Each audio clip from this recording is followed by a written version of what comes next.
20 and cover the 70%. So that's why it's going away, but we kind of have to still educate you. So 25% across the board, that's what you'll be paying. Then after you have reached over $9,000. It says, no, over 6,000. Okay, once you've hit $6,350, then you will be going into that catastrophic benefit period where you pay only a 5% copay, and then the Part D plan will pay 15%, and the government will pay 80%. So the big donut hole, it's good. It's a lot more affordable. Okay, so we kind of want to explain what has happened. So hopefully next year that part will be gone for us, but right now we want to educate you. In the back, I do have a full page that describes each of the sections if you want it back there, if you want more information. Okay, how many people take drugs? Anybody not take drugs? All right. So I have some people that'll come in and say, okay, I take no drugs. Why do I need a Part D? And I'm thinking, well, let me tell you this. If you have no credible coverage, and this is my example, if you have no credible coverage, you'll have a late enrollment penalty if you want to sign up later. So Mrs. Jones, I'm going to pick on her. Mrs. Jones enrolled in Medicare Part A and B June 1st, 2017. She declined that Part D because she had no drugs. She didn't want to pay any money out of pocket. So she wants to enroll in Part D during the 2019 open enrollment because now she has a lot of drugs and she can't afford it. So if she enrolled in the 2019 open enrollment, her effective date would be January 1st, 2020. Mrs. Jones will have to pay a penalty for 30 months. No coverage from June 2017 to December 2019 because her insurance will not start up until January 1st, 2020. So that's 30 months. There is a 1% penalty each month that she didn't have credible coverage, which equals 30 times 1% is 30%. So here's the math. You have 30% times the 2019 national base premium, which is $33.19. So her late penalty will be $9.95. They round it up to $10, so she'll have to pay that $10 on top of her premium lifetime. Every month. So if you think of it this way, you know how you have car insurance and you have house insurance. You hope and pray you're never going to use that because it'll go up. This is what it is. So what I suggest is get the cheapest one. And then if you have antibiotics or something you need, you can still get it through this. But the penalty, that is something for you to consider if you do not get the Part D. Okay? Just educating. Oh, question. Is this as Part D with Medicare? Is here I mentioned Medicare Advantage, and do they get penalties? We're going to be talking about that's possibility 2. So we are just talking about possibility 1, which is original Medicare, the supplement, and the Part D. You're welcome. So is there help to pay for drug coverage? Yes. And it's a higher.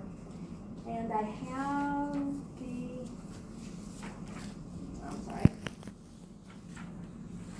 Yes.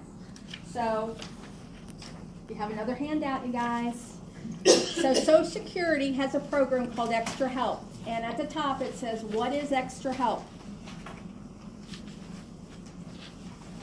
And this Extra Help the consumer can get help with the premium or their drug cost. They have, the income level is a little higher than the state programs, and you can apply for this anytime you need it. So if you know of an individual, maybe they lost their spouse, and their income drops down quite a bit, they fall into these guidelines, they can qualify any time of the year. And it's through Social Security. We have the phone number on there. If you know of anybody that needs this, please pass this along, because we know there's people out there that need it that do not know that it's there. Okay? Yes, ma'am. Back on this chart, Yes. the initial coverage, the 25% is brand and generic, Yes. and the same in the former coverage gap? Yes. Brand and generic. What's the 5%? What is, The catastrophic. yeah, and the what's the 5% cover? 5%. Oh, the 5% in there? The Part B plan pays for that 5%. So it's just showing you who pays in what slot. So for the former gap, for the brand names, the customer is responsible for 25%. The plan that you're enrolled in is responsible for 5% in that area. And then the drug companies are responsible for 70%. But as a consumer, I care less. Right, you're just the 25%. Yeah, we're just educating. 25. Yep, I don't see who pays the Nope. 75. they just wanted to educate. So in that 5,000 is additional to the 4? Yes. It's not additive, it's not, okay. Right. Gotcha. Cumulative, All right. yeah. Okay? Okay.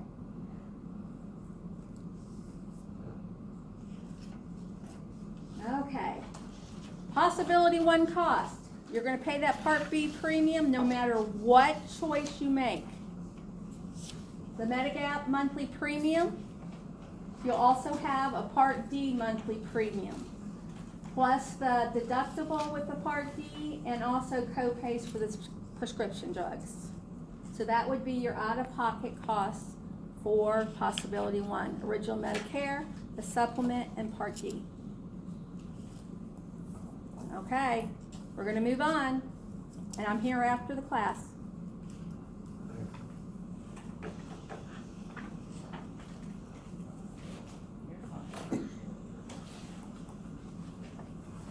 What's the important part is getting my water now. All right. Justin, you thought you had enough to talk about. Now we're gonna talk about possibility 2. Sort of like thing 1 and thing 2, remember Dr. Seuss? All right, so possibility 2. If you choose the Medicare Advantage route, and you can watch all kinds of TV and learn all about these, right? You've already watched all those programs. You don't need me. You've watched it all, right? They're All zero premium. Oh yeah, there's lots of zero premiums out there. There are. So at any rate, but should you decide to go with Possibility 2, you still have to have Medicare A and B. So you still have to have that card, and it has to have an effective date next to Part A and Part B. Okay, so you do have to be, paying that $144.60 a month for the Part B premium. But if you choose Possibility 2, you're going to get one card, and that one card, because you're going to put that Medicare card in a safe spot and put it away, because you don't show it when you are going like you had to. Remember when Monica's talking? You're not going to show it. You're going to show your Medicare Advantage card and Medicare Plan Advantage, because it's going to serve as all of that wrapped up into one. So you'll just have one card. Does that make sense? All right. So, what kind of, I hate this. So Medicare Advantage plans, have you ever heard them called Part C? You may have heard them called Part C. You may have heard them called Medicare Health Plans. Yeah, they like to call them lots of things. They are run by private insurance companies, because when you go and you enroll in one, it's going to be, again, all those big insurance companies, the WellCares and the Aetnas and the Humanas, all those things. It's going to be all of those. But they have had to be approved, and they are regulated by Centers for Medicare and Medicaid Services, by Medicare, so by CMS. So in order for them to even have anything that goes on the TV, back in June, the end of June, they had to submit everything for approval by Medicare. So even though you're engaging with an insurance company, the product they're doing is part of the Medicare plan. So, okay, or the Medicare program, I should say. But Medicare Advantage plans, remember Possibility One, kind of universal across the United States. Most, if not, are limited in geographical area. Okay, so how many of you, might I ask, through an employer, how many of you have been on an HMO or a PPO? Anybody here? Okay, so these are HMOs and PPOs. Okay, so if you've got that framework, then you've got a good framework for that. Okay, so we're gonna go on. So we must cover all the health services that Medicare A and B. So what we spent before break, all of that on, they have to cover all of those things that we mentioned. But they can do more. So because almost all of them in our area, all but I think 2 have prescription drug coverage. And you wouldn't choose one that didn't unless you were covered by some other plan. So that included the prescription drug benefit, and many of them, have you heard, include vision, dental, hearing, some kind of additional coverage. Plus that silver sneakers, I tell you what, that's like the hottest item out there. Silver as well. So they have to cover at least what that does. Now, I think I'd tell you this in a minute, but they don't have to cover it in the same way. So, and I'll give you an example in a little bit, but they do have to cover all of that. There is no standardization. Monica went and walked you through nice, very regimented charts. There are 29 plans, and there are 29 different plans. Okay? No standardization other than they have to cover at least what Medicare A and B cover. So, HMOs are a health maintenance organization. So these are so they will have a network. And you, in order for the HMO, they're the most restrictive from the standpoint of they will only pay when you go to a network provider. Okay? So if you go out of network, unless it is an emergency, or they have said, say for instance, you have to have a transplant and they don't have a transplant doctor in network and they tell you who you can go to. But outside of those, if you go outside of the network, you are responsible for 100% of that cost. Okay? So so you can only go to doctor specialist hospitals that are part of the network, except in an emergency, and you can, in an emergency, they will cover you. Preferred provider organization, they will have a network, and you'll have lower out-of-pocket expenses, lower co-pays if you go to in-network providers, but you can go out of network. Your co-pays, your cost sharing will be higher, but they still will pay some of that. So that is a broader network. Okay?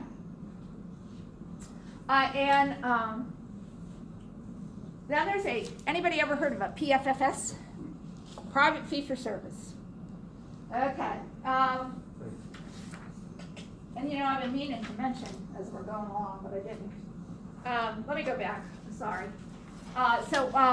In 2020, and again, we use 41017 as just the zip code of reference.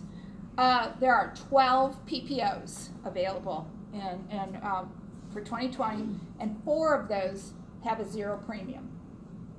And 8 of them then, of course, have a premium, and it ranges up to $155 per month. Under a PPO, so under the HMO, in 2017, there are 15 HMOs, and 9 of those have a 0 premium. And then, I'm sorry, 9, and then the rest of them, the highest premium is $111. And there are 2 what they call HMO POS, point of service plans, which gives a wider network, and those are both zero premiums. All right, so the private fee for service, there is only one available. In a private fee for service plan, there is a network, and again, if you go in network, your co-pays are less. If you go out of network, you have to establish your own network. So you have to go ask your provider, will you accept this plan? Okay? And if they say yes, then it's like going to an out-of-network provider. Your co-pays will be higher, but you can establish your own network if your provider will accept the plan. And then there's something, and there is one of those, and it has a premium of $97 a month. And then special needs plans. Now these are a type of Medicare Advantage plan in which enrollment is limited to certain groups of people, such as individuals who reside in a nursing home, or individuals who are both eligible for Medicaid and Medicare. Those are sometimes referred to as dual eligibles. But they can also be groups of individuals with specific chronic conditions like diabetes or heart failure. And then if you happen to have one of those conditions, you might want to look at these, because that means that their benefits are geared more to trying to help or support that disease, help you with that process. So with those certain chronic conditions. I'm not going to talk about those because they're such a subset that you need to be aware of. And then as Monica and I mentioned, new this year to our area is a Medicare medical savings account, an MSA. So anybody here had one of those, an HSA, a high deductible plan with an HSA, you put money into the health savings account? Okay, well, it's the same concept, except for now it's a Medicare. And so the plan has a high deductible health plan, and then you'll also have a bank account that the plan will put money into, and then it'll have a deductible. So our particular plan here does not include a prescription drug coverage. This is one of the ones that does not. So you would also have to purchase a Part D prescription drug plan if you chose this option. And you can see here at the bottom, 2020, the premium is zero. It's a zero premium plan. They're going to deposit $3,240. The deductible is $7,400. Okay, so if you're healthy and you don't use any of that, you've got $3,240. It's yours. But if you use it, you got a pretty high deductible. All right. Just a little bit more about the three most common choices, which is the HMO, the PPO, and the PFFS. So I'm going to kind of go down. So with an HMO, do you have to choose a primary care physician? The answer to that is usually yes. Actually, they usually print the name of the physician right there on your card. Doesn't mean you always have to go to that person. You can go to the group. They actually will do that. Is who is your primary care physician? And then, is there the provider list who you just heard me say? Absolutely, there is. With an HMO, there is a very, that you don't want to go off that provider list or those networks. And there's provider lists for everything. Okay? So there's a provider list for hospitals. There's provider lists for physicians. There's provider lists for durable medical equipment. There's provider lists for skilled care, okay, and on and on. So any of the services, there'll be a provider list. Do you need a referral? That's a C plan because, again, there's no standardization.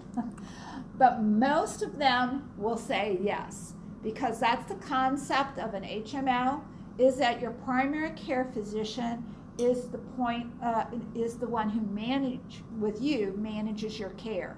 So instead of having lots of specialists you can go to, In order for you to go to a specialist, your primary care has to do the referral. That's the concept, to manage and be more aware of what you as an individual need.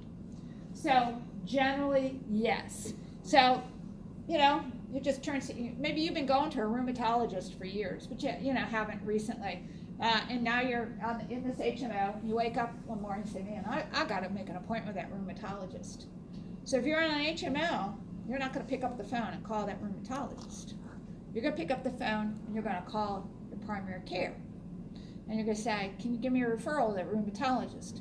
Well, if you've been going to that rheumatologist for years and they know, and they may very well say, sure. But they might say, come on in. Let's see if we can manage this ourselves. I don't know. Okay? So in our prescription drugs covered, that says generally, I think all of the HMOs, or is there one that doesn't? There's only 2 plans that don't, and one of them was that MSN or MSA. There might be one. I apologize, I don't have it in my notes right here.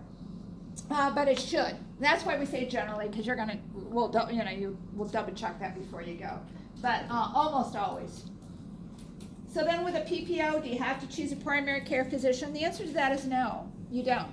And obviously you probably want to have a primary care physician, but you don't. They're not going to ask you that question. They're not going to put it on your card. Is there a provider list? Yes. And you are going to save yourself. You're going to use your healthcare dollar less often if you stay in their provider network, because your copays and coinsurances will be less. Do you need a referral? The answer is no. You can you can go to anybody that you choose to. And our, same discussion about our prescriptions covered. Almost all of our plans in our area do. Then the PFFS, no, you don't have to choose a primary care physician. Do they have a provider list? This is my great yes and no. Yes, there is. Yes, they have one. But no, they don't have that out-of-network list. You have to create that. So if you want to go off their provider list, you have to ask that provider, will you accept this insurance? And then again, our prescription drugs covered. All right, how we doing? All right. I gotta get that. All right, let's talk about eligibility. So here's the big thing, is we talked about, you are always eligible to enroll in a Medicare Advantage plan as long as you have Medicare A and B. So you have to have Medicare A and B, and you cannot be in end-stage renal disease when you enroll. So you cannot be on dialysis when you enroll, okay? And you have to live in the service area. So they have to be available in your zip code. That's it. You can. They don't ask any questions. They can never deny you as long as you have all 3 of those. Okay? You are always eligible. And if you, and that's particularly true for individuals who are on Medicare disability, so under 65. Because to purchase a supplemental if you're under 65 is almost impossible. So anybody who's on disability is under 65, this is a great option. All right, so when can you join? Well, again, when you're first eligible, whether that's when you first turn 65, that 3 months before, you're 65, 3 months after, or when you decide to retire and now have A and B and want to do that. So you can do it in either one of those, so when you're first eligible, or any year during open enrollment. So that's why you've got I bet you get mail and phone calls and like I said, all those TV shows, everything, because this is open enrollment. So any year between October 15th and December 7th, you can choose to join or switch to within or to a Medicare Advantage plan. Okay? Now, that's called annual open enrollment. So both prescription drugs and Advantage plans have the same open enrollment. Supplementals don't. Are we confused enough? It's not us, we're just sharing. Okay, so annual open enrollment. So you can do that, like I said, and then coverage starts January 1st. Okay? So you can also switch or join when there's a special enrollment period. Say you move to Florida. Remember, this is all driven by your zip code. So then you'll have a specific time frame in which you can either you can switch. You can change to a Medicare Advantage plan that's available in that zip code that you move to, or you can go to so the time frame is 63 days if you're in a special enrollment. So you have basically 2 months to make that change. So if you move, you can switch to a different Medicare Advantage plan, or you can go to original Medicare and pick up a supplement and a prescription drug plan and have and still have your guarantee issue rights because you moved, and not have those medical condition questions. And then, just because they love Medicare Advantage plans so much, they give you an extra 3 months to enroll either enroll in them or switch. You can only switch once there.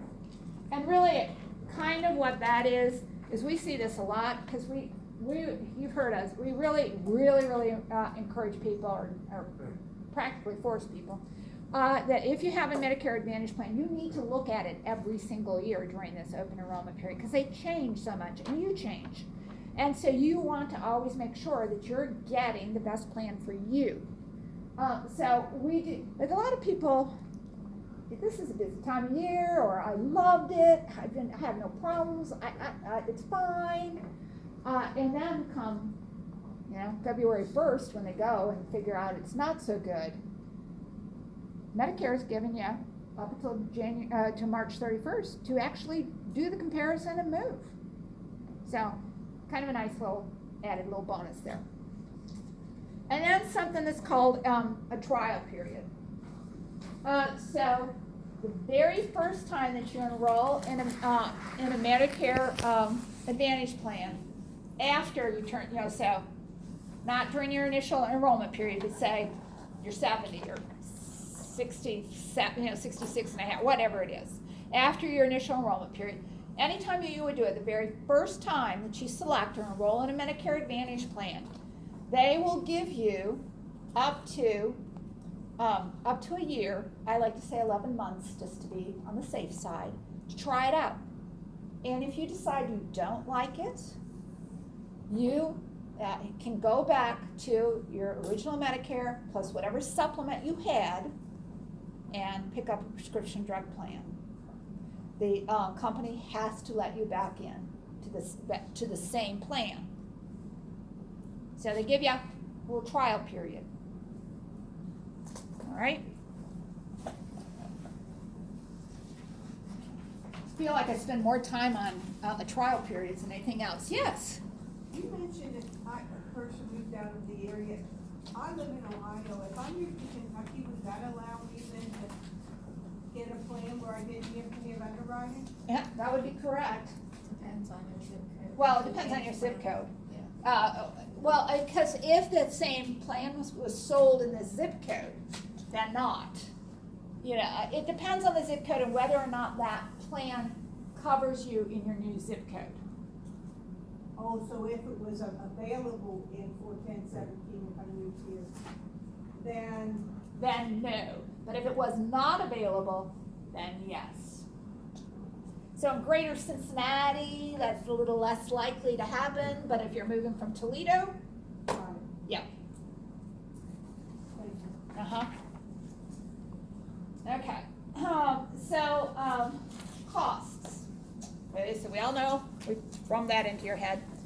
So the plan premium can range from 0, lots of zeros, 14 plans with 0, up to $154 a month.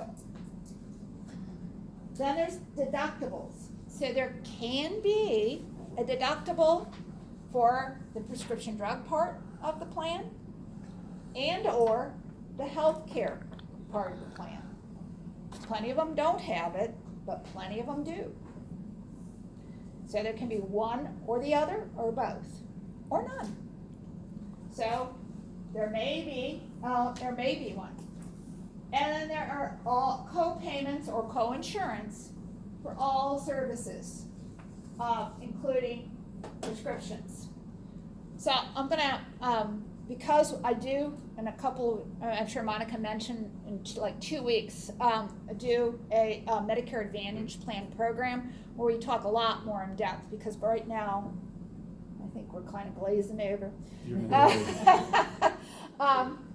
We'll talk a lot more in depth, but if you're interested in this at all. But for instance, when I said that they have to cover the same things, it can do so differently. Remember I talked about the inpatient coverage and, you know, the days and the benefit? Well, they don't have that. But the plans will have like a daily copay.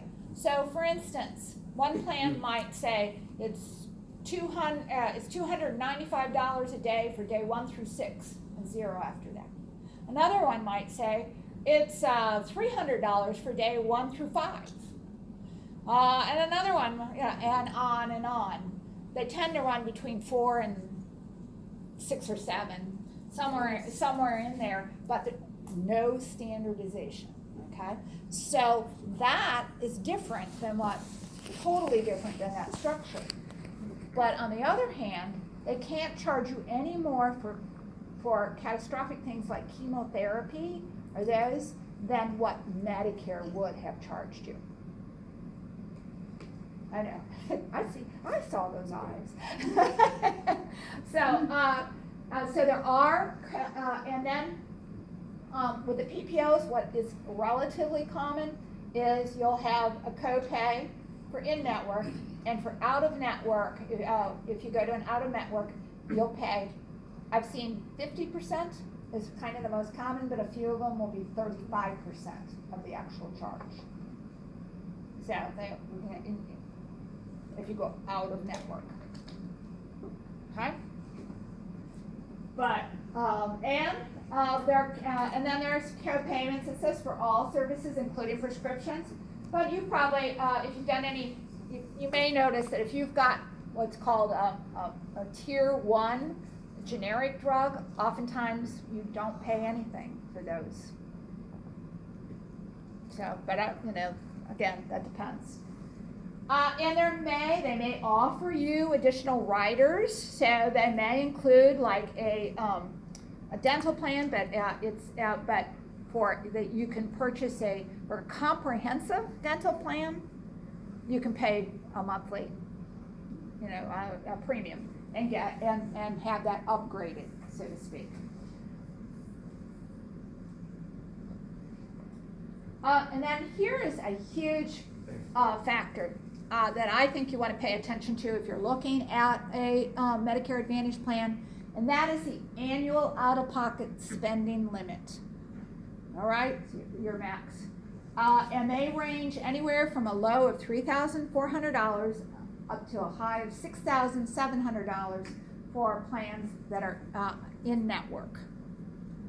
And for those that allow for out-of-network, they range anywhere from $6,900 up to $10,000. Okay, so this is for the medical portion of the Advantage plans. Only does not include the prescriptions. Okay, so the medical portion only. And so if you were to hit that out-of-pocket maximum, then the plan will pay 100% of the medical portions. Again, the prescription drug is separate. Making sense? Okay.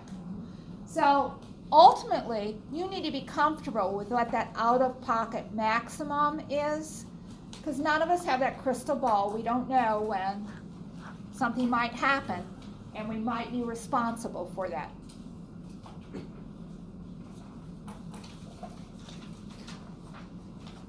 All right. So couple other things about Advantage plans. Coverage is limited when you travel. Okay? Usually there is emergency coverage only unless you have a national PPO, and you would want to go looking for one of those if you do, if you want to do that. And when you have a PPO, remember that's going to be an out of network. So you're going to be paying, that 35 or 50% of the cost. So emergency coverage only. Only now they're also including urgent care coverage. So on the back of your card, you'll have a phone number. You'll want to call that because, you're out. And I don't know about you, but if you've ever had a urinary tract infection, you might very well think that's an emergency. Okay? But if you go to the ER, guess what?